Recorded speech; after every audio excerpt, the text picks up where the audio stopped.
Hello everyone, my name is Indrasingh Pandey and I welcome you all on Job Center channel. I hope that you all must be doing great and will be excited as usual for today's session, because on today's session we are going to discuss a very important topic, and that is should have versus must have and also would have along with if and had.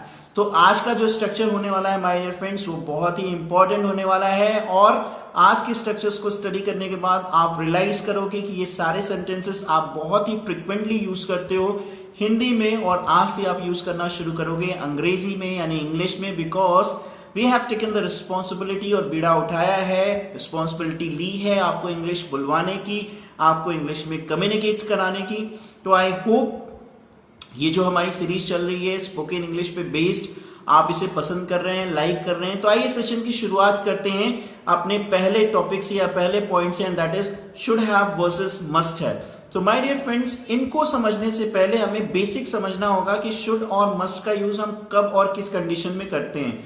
तो आप में से बहुत सारे लोग पहले से शायद अवेयर हों और जानते हो कि शुड का यूज हम हमेशा एडवाइस या सजेशन के केस में करते हैं। फॉर एग्जाम्पल, तुम्हें पढ़ना चाहिए, शुड स्टडी, तुम्हें बोलना चाहिए, शुड स्पीक, तुम्हें अंग्रेजी सीखना चाहिए, शुड लर्न इंग्लिश।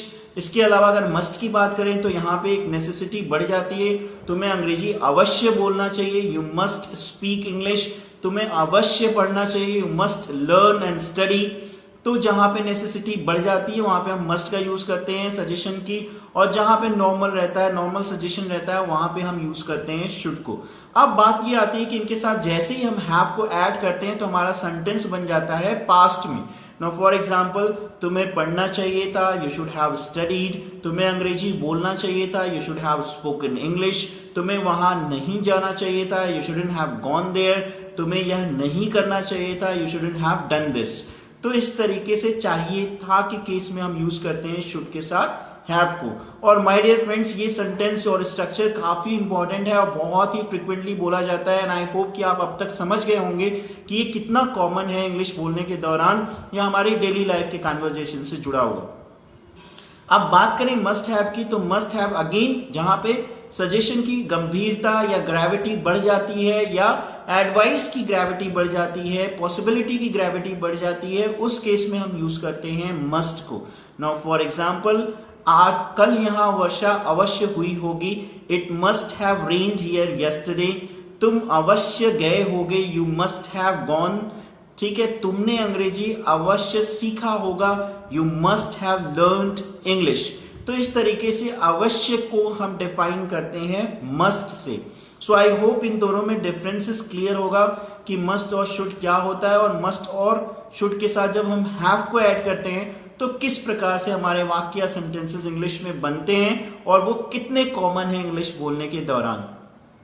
अब बढ़ते हैं अपने अगले स्ट्रक्चर की तरफ। अगला स्ट्रक्चर भी बहुत ही इंपॉर्टेंट है। अगला स्ट्रक्चर जो हमारा है वो है वुड हैव, हैड और इफ के साथ हम किस तरीके से इसका यूज करते हैं। माय डियर फ्रेंड्स, ये कंडीशनल सेंटेंसेस है और इसका यूज हम बहुत ही फ्रिक्वेंटली करते हैं, और इसमें दो तरीके के सेंटेंस होते हैं। So you just need to focus on to the sentences, दोनों पे फोकस करना है और ध्यान ये रखना है कि दोनों का ट्रांसलेशन अलग है। नाउ फॉर एग्जाम्पल, अगर मैं वहां समय पे पहुंच गया होता तो मैं ट्रेन पकड़ लेता, या मैंने ट्रेन पकड़ ली होती। तो अब यहाँ पे मैंने पहले पार्ट का उठाया, पहले पार्ट को अगर मैं देखूं या उस पर फोकस करूं या उसे उठाऊं ट्रांसलेशन के लिए, तो हमारा पहला पार्ट कहता है कि अगर मैं समय पे पहुंच गया होता, तो if I had reached on time. Yes my dear friends, पहले पार्ट को पहले ट्रांसलेट करेंगे, if I had reached on time.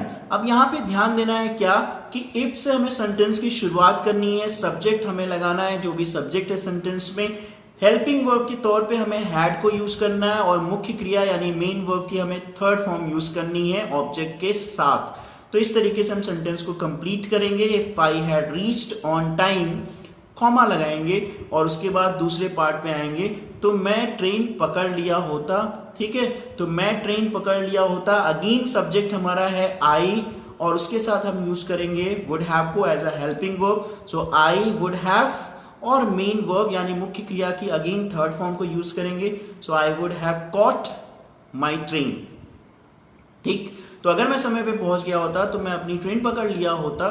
तो if I had reached on time I would have caught my train. तो इस तरीके से इस स्ट्रक्चर को हम इंग्लिश में यूज करते हैं और बहुत ही कॉमन है। अगर मैंने फादर से बात की होती तो मेरे साथ ऐसा नहीं हुआ होता। If I had talked to my father it wouldn't have happened to it wouldn't have been happened to me. Okay, so been यहाँ में मैंने ऐड किया दूसरे सेंटेंस में और उसमें मैं आने वाला था। जब हमारा सेंटेंस पैसिव वॉइस में होगा तो हमें बीन को ऐड करना होगा, जैसा कि हम बहुत पहले से करते आए हैं। तो सेकेंड पार्ट में हमें ये ध्यान देना होगा कि कई बार चेंजेस होते हैं। चेंजेस क्या होते हैं, फॉर एग्जाम्पल एक एग्जाम्पल से समझाने की कोशिश करता हूं। अगर मैंने समारोह में अच्छे से परफॉर्म किया होता, अगर मैंने समारोह में अच्छे से परफॉर्म किया होता तो मुझे प्रथम पुरस्कार मिला होता। तो अब अगर दूसरे पार्ट को हम देखें तो दूसरे पार्ट में क्या है, प्रथम पुरस्कार मिला होता।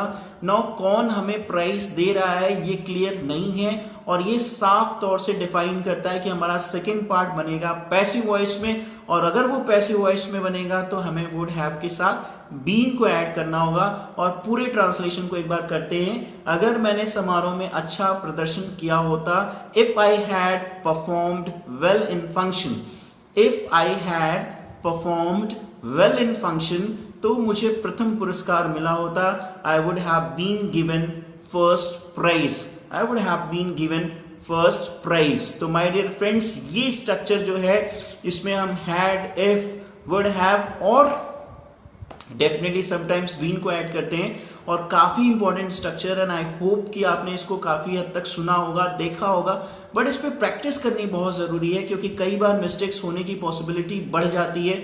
तो आज हम लोगों ने सीखा मस्ट हैव और शुड हैव में डिफरेंस, किस तरीके से सेंटेंसेस को यूज करते हैं, और उसी के साथ साथ हमने जाना वुड हैव, हैड और इफ को किस तरीके से हम कंडीशनल सेंटेंसेस में अप्लाई करते हैं। सो आई होप ये जो 3 स्ट्रक्चर मैंने आपको बताए आपको समझ में आया होगा और आपको लगा होगा कि ये कितने कॉमन है और किस तरीके से फ्रिक्वेंटली हम इनको यूज कर सकते हैं। मेरा आपसे एक बहुत ही विनम्र निवेदन है, एक हम्बल रिक्वेस्ट है माय डियर फ्रेंड्स, कि जो भी स्ट्रक्चर या चीजें अभी हम कर रहे हैं स्पोकन इंग्लिश में, इसे प्लीज अप्लाई करना शुरू करिए।